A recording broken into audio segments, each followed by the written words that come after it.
Hello bachcho, let's see this question, and the question says how many moles of potassium dichromate, that is K2Cr2O7, can be reduced by 1 mole of SN2 plus. अब यहाँ पर क्या बोल रहा है बच्चों कि जो ये SN2 प्लस है ये रिड्यूस कर रहा है पोटाशियम डाइक्रोमेट को, और इसका अगर हम 1 मोल ले तो कितना मोल जो है हमारा पोटाशियम डाइक्रोमेट रिड्यूस हो रहा है।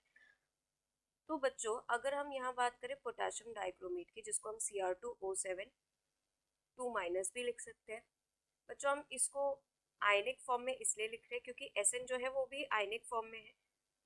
रिएक्शन या तो सारी आयनिक फॉर्म में हो या फिर सारी मॉलिक्यूलर फॉर्म में हो, तो हम आयनिक में लेके चल रहे हैं। अब क्योंकि ये कह रहा है रिड्यूस हो रहा है, तो क्रोमियम का यहाँ ऑक्सीडेशन स्टेट क्या होता है बच्चों, +6। ये किस में चेंज होगा, Cr3 प्लस, क्योंकि रिड्यूस हो रहा है ना तो अपने लोअर ऑक्सीडेशन स्टेट में जाएगा। और बच्चों हमें एक बात पता है कि Cr जो है क्रोमियम +6 से +3 एसिडिक मीडियम में जाता है। ठीक है, अब यहाँ पे और कौन है, Sn2 प्लस, और Sn2 प्लस क्रोमियम को रिड्यूस कर रहा है तो खुद क्या हो रहा होगा, ऑक्सीडाइज हो रहा होगा। ठीक है, अब हमारा काम क्या है, मेन काम है बैलेंसिंग का। तो चलिए स्टार्ट करते हैं हम अपनी बैलेंसिंग। तो बैलेंसिंग के लिए सबसे पहला स्टेप क्या होता है बच्चों, एन फैक्टर कैलकुलेट करना। तो यहाँ पर हम कैलकुलेट करते हैं अपना एन फैक्टर। देखिए क्रोमियम +6 से +3 जा रहा है तो कितने इलेक्ट्रॉन का चेंज आ रहा है, 3 इलेक्ट्रॉन का।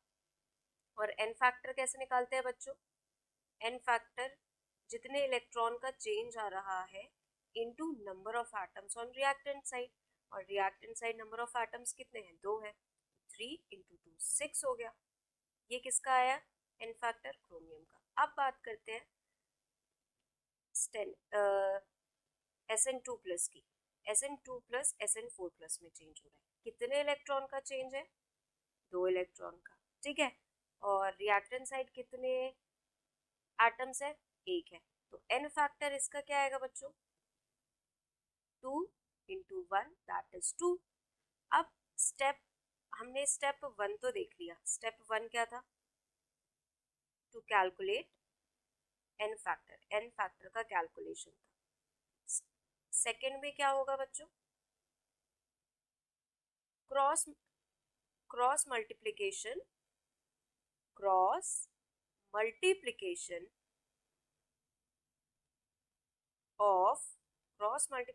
ऑफ एन फैक्टर, यही होता है। क्योंकि अब क्या करेंगे, हम एन फैक्टर को क्रॉस मल्टीप्लाई करेंगे, मतलब इस क्रोमियम का एन फैक्टर 6 आ रहा है तो वो Sn2 प्लस के आगे लिखेंगे, और इसका एन फैक्टर 2 है तो हम Cr2O7 2 माइनस के आगे लिखेंगे। तो चलिए हम इसको इस रिएक्शन को लिख देते हैं, Cr2O7 2 minus plus Sn2 plus H plus gives Cr3 plus Sn4 plus. ठीक है, अब हमारा काम क्या है, एन फैक्टर को क्रॉस मल्टीप्लाई करना। यहाँ पर क्या आया बच्चों, यहाँ पर आया हमारा 2, यहाँ पर आया 2, और यहाँ क्या आ गया हमारा 6 आ गया, 2 आया और 6 आ गया। अब H प्लस क्या है बच्चों, अभी H प्लस का कोई काम नहीं। अभी जो हमारा जो थर्ड स्टेप होता है, थर्ड स्टेप क्या होता है, except oxygen and hydrogen atom, balance all atoms except hydrogen and oxygen atom, balance all atoms।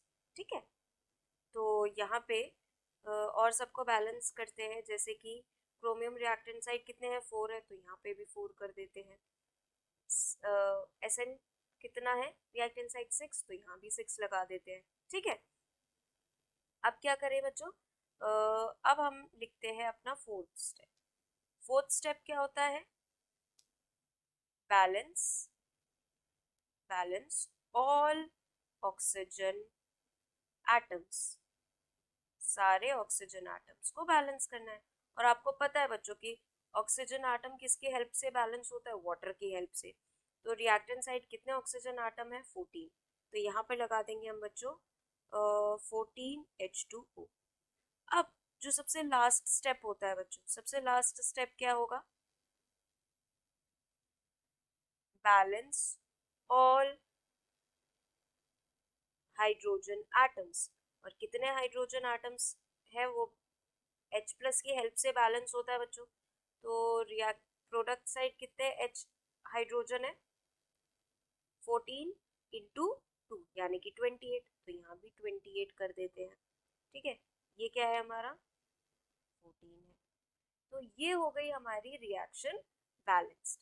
ठीक है, अगर बच्चों यहाँ पे अगर हम इसको और अपने सिंपल होल नंबर रेशियो में लाएं तो पूरी इक्वेशन को हम 2 से डिवाइड कर सकते हैं कि नहीं कर सकते, बिल्कुल कर सकते हैं।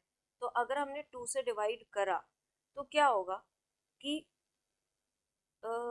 यहाँ पर बन जाएगा बच्चों 1, यहाँ पे ऐसे लिख देते हैं, यहाँ पर तो बन जाएगा 1, यहाँ पर बन जाएगा 3। ठीक, और 28 का क्या हो जाएगा बच्चों 14। 28 का हमारा, क्योंकि 28 डिवाइडेड बाई 2 कितना होता है 14 होता है, तो यहाँ बन जाएगा 14, और ये 4 की जगह ये क्या बन जाएगा 2, क्योंकि हम डिवाइड करते चल रहे हैं ना। और 6 की जगह क्या बन जाएगा बच्चों 3, 2 डिवीजन। और 14 की जगह क्या बनेगा बच्चों, 14 की जगह हमारा बन जाएगा 7। ठीक, ये हमारी रिएक्शन देखो बैलेंस भी हो गई।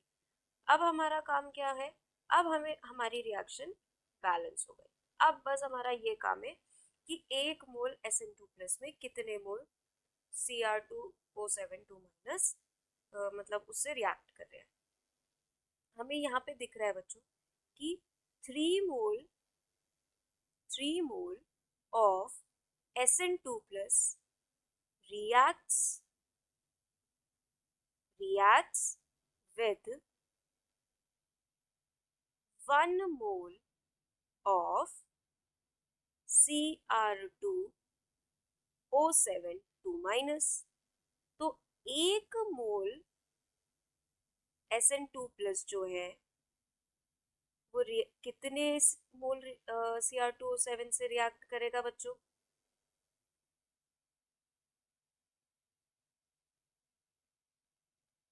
reacts with 1/3 mole of Cr2O7 minus.